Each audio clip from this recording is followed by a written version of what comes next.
கோயில் சாங்கு, இரங்கல் ஊர்வலம் அண்டு பிபி சவுண்டு, ஆரன் சவுண்டு, கிளி சவுண்டு எல்லா சவுண்டும் கேட்கும்னு நினைக்கிறேன். ஸோ அதனால் மைக்கு இப்போதைக்கிட்ட இல்லை. ஸோ அது வரையும் இப்படி தான் இருக்கும். கோழிக்கு ஒரு சவுண்ட்லாம் கேட்குது, சரி விடுங்க. ஸோ அதனால் வாய்ஸ் கொஞ்சம் கிளியராக கேட்குமான்னு எனக்கு தெரியல. ஸோ அதனால் அதுக்கு ஏற்ற மாதிரி பார்த்துக்கோங்க, ஓகேவா. ஸோ இன்றைக்கி நம்ம என்ன பார்க்க போகிறோம்னா AS2 பார்க்க போகிறோம். அதாவது அக்கௌண்டிங் ஸ்டாண்டர்ட் 2 பார்க்க போகிறோம். அதில் வேல்யூ ஆஃப் இன்வென்ட்ரி. முதல்ல இன்வென்ட்ரினா என்ன நம்மளுக்கு தெரியணும்.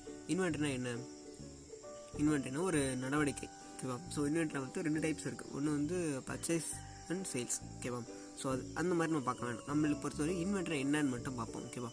இன்வென்ட்ரினா நம்ம ஒரு பொருளை மேனுஃபேக்சர் பண்ணுறதுக்கு ரா மெட்டீரியல் வாங்குவோம் இல்லையா. ஸோ அதுவும் ஒரு இன்வென்ட்ரி தான். அந்த ரா மெட்டீரியல் வாங்கி நீங்கள் ஃபினிஷ் கொடுத்து ரெடி பண்ணுறதுக்கு முன்னாடி நீங்கள் ப்ராசஸிங் வச்சுருந்தீங்களா, ஒர்க்கிங் ப்ராசஸ். ஸோ அதுவுமே ஒரு இன்வென்ட்ரி நம்ம கன்சிடர் பண்ணுறோம்.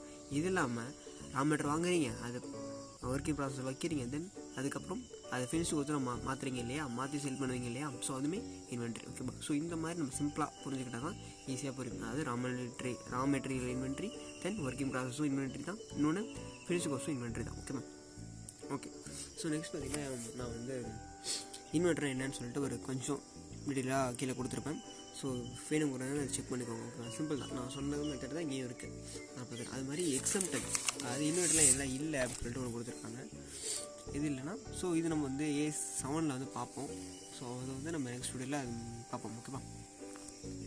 இப்போ இன்வென்ட்ரியில் பார்த்தீங்கன்னா உங்களுக்கு மொத்தம் 2 டைப்ஸ் இருக்கும். என்னென்னா ஒன்று ரா மெட்டீரியல், இன்னொன்று ஃபினிஷ்டு குட்ஸ் அண்ட் WIPன்னு இருக்கும், ஓகேவா. ஸோ இதில் ரா மெட்டீரியல் பார்த்தீங்கன்னா goods and sold at the about cost of unit. So என்ன சொல்கிறாங்க அப்படின்னா ரா மெட்டீரியல் நீங்கள் காசு கொடுத்து வாங்குறீங்க, குட்ஸ் பர்ச்சேஸ் பண்ணுறீங்க இல்லை சேல்ஸ் பண்ணுறீங்க அப்படின்னா அது ஒரு இன்வென்ட்ரியை நம்ம கன்சிடர் பண்ணுறோம், ஓகேவா. ஸோ இதில் நம்ம ஃபினிஷ்டு குட்ஸ் என்ன பண்ணுவீங்க, ஒன்று சேல்ஸ் பண்ணிக்க, இன்னொன்று அதுக்கு எது மதிப்பில் இருக்கும் இல்லையா. ஸோ அதாங்க கான்செப்ட்டு. ஒன்று என்னன்னா நெட் ரியலைஸ்டு வேல்யூ, அதாவது நீங்கள் ஒரு பொருள் வச்சுருக்கீங்க, அதுக்கு ஏற்ற மதிப்பு இருக்குது.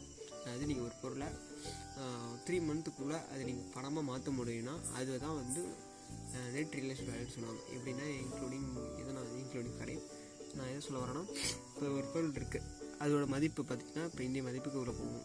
கோல்டு எடுத்துக்கலாம். கோல்டு உடனே நம்ம பணத்துக்கு ஈக்குவலாக நம்ம பார்க்க முடியாது. ஏன்னா உடனே அதை பணமாக மாற்ற முடியும் இல்லையா. இதே நீங்கள் ஒரு சொத்து லேண்டோ வச்சுருந்தீங்கன்னா அது உடனே பணமாக மாற்ற முடியாது இல்லையா. ஸோ இதுதான், அதனால் கேஷ்க்கு ஈக்குவலாக உள்ளது எல்லாமே நெட் ரியலைஸ்டு வேல்யூவில் வரும், ஓகேவா. இது தென் காஸ்ட் பார்த்திங்கன்னா மொத்தம் 3 டைப்பாக பிரியுது. ஃபஸ்ட்டு பார்த்திங்கன்னா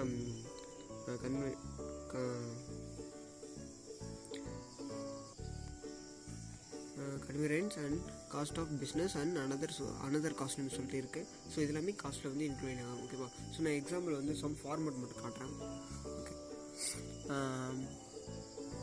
மெஷர்மெண்ட் ஆஃப் இன்வென்ட்ரிஸ். மெஷர்மெண்ட் பார்த்தீங்கன்னா என்ன பண்ணுறோம், ஃபஸ்ட்டு NRV என்ன, நெட் ரியலைஸ்டு வேல்யூ, ஓகேவா. ஸோ நெட் ரியலைஸ்டு வேல்யூ கண்டுபிடிக்க போகிறோம். அதுக்கு நான் ஃபஸ்ட்டு என்ன பண்ணணும்னா செல்லிங் ப்ரைஸ் போடணும், ஓகேவா.